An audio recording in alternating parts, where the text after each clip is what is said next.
Okay, today we are talking about the blog post, The Day You Became a Really Good, or actually it's called The Day You Became a Better Writer. Let me read this here. The Day You Became a Better Writer. And we're talking about this for a few reasons. Number one, first of all, if you don't know me, my name is Eric DiGiovanni. I'm founder and CEO of brand copywriting agency Diamo, where we help to get brand messaging correct in market. And so this is like very, very relatable or relevant. And there's a few other reasons we're talking about this. I was listening to a podcast that Naval Ravikant was on, who's a very big angel investor. He's invested in Twitter, Postmates, I think Uber, and a bunch of other companies really early on, as far as I know. And he mentioned this blog post, which was posted June 16th, 2007. And so we're just going to go through this blog post. You could actually find it right here. That's dilbertblog.typepad.com. You can find it on there. If you just do a Google search, The Day You Became a Better Writer, that will also pull it up. That's how I found it. Anyway, this is only like 4 paragraphs and it's only a couple sentences long, so we will go right into it. So first, I do want to acknowledge the title here, The Day You Became a Better Writer. That already assumes you are a better writer, so I think that's pretty cool. He didn't say the day you become a better writer. He is assuming that you became one. Also, quick little note, it's also really succinct. The title is like 7 words, which is usually a typical like landing page headline or something like that, so it's really short and succinct. Let's go into it. So he says, I went from being a bad writer to a good writer after taking a 1-day course in business writing, in quotation marks. I couldn't believe how simple it was. I'll tell you the main tricks here so you don't have to waste a day in class. Business writing is all about clarity and persuasion. That's something that I always preach. But yes, he's right. It's all about being clear and not being long-winded and being very succinct. That doesn't mean you don't have to be long, but the clearer and shorter is usually better.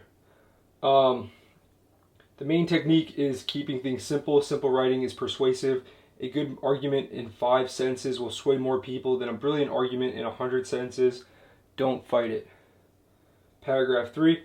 Simple means getting rid of extra words. Don't write he was very happy when you can write he was happy. I'll write that out here. He was very happy.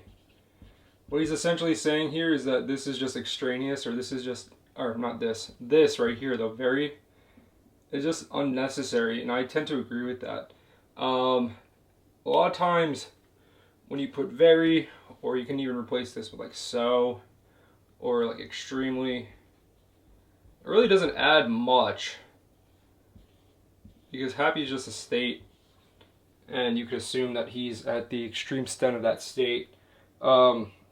Additionally, he says, you think the word very adds something, it doesn't. Prune your sentences, which just means make them shorter, make them more succinct, make them more clear, make them more simple. Take out the words that aren't needed. Humor writing is a lot like business writing. It needs to be simple. The main difference is in the choice of words. For humor, don't say drink when you could say swill. I agree with that as well. Your first sentence needs to grab the reader. Go back and read my first sentence to this post, which is, I went from being a bad writer to a good writer after taking a 1-day course in business writing. Go back and read the first sentence to this post. That was that. I rewrote it a dozen times. It makes you curious. That's the key. So yes, curiosity is very huge. And we can actually break this down. We can say mystery breeds curiosity, breeds action, breeds conversions, and then this is like a cycle that repeats over and over.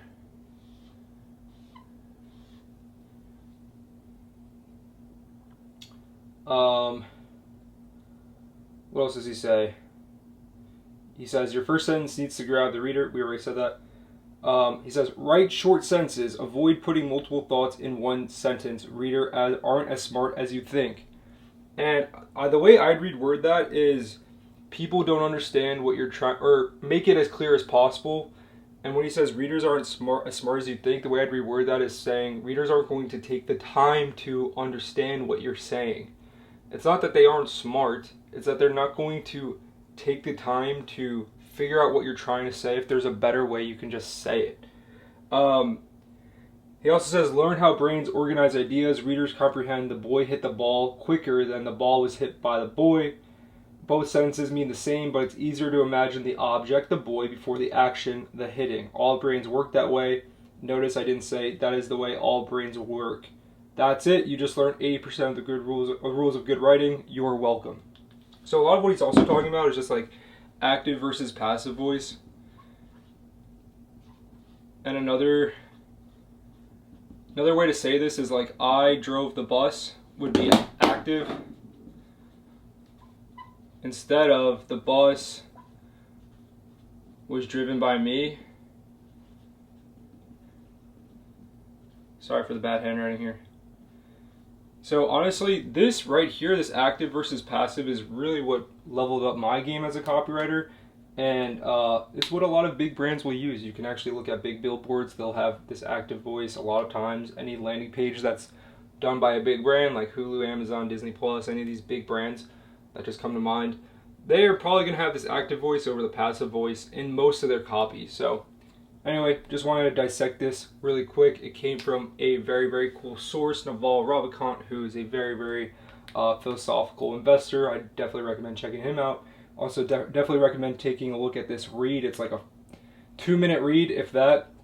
And the fact I wanted to bring it up is because it was written 17 years ago and change, and it's still relevant to this day. This is a principle that will always probably be the same and timeless. So if you like what you're seeing here, make sure to subscribe to our YouTube channel and go check us out on LinkedIn. You can follow me personally at linkedin.com/in/EricDD, or take a look at our Diamo company LinkedIn page. Until next time, I'll see you in the next video.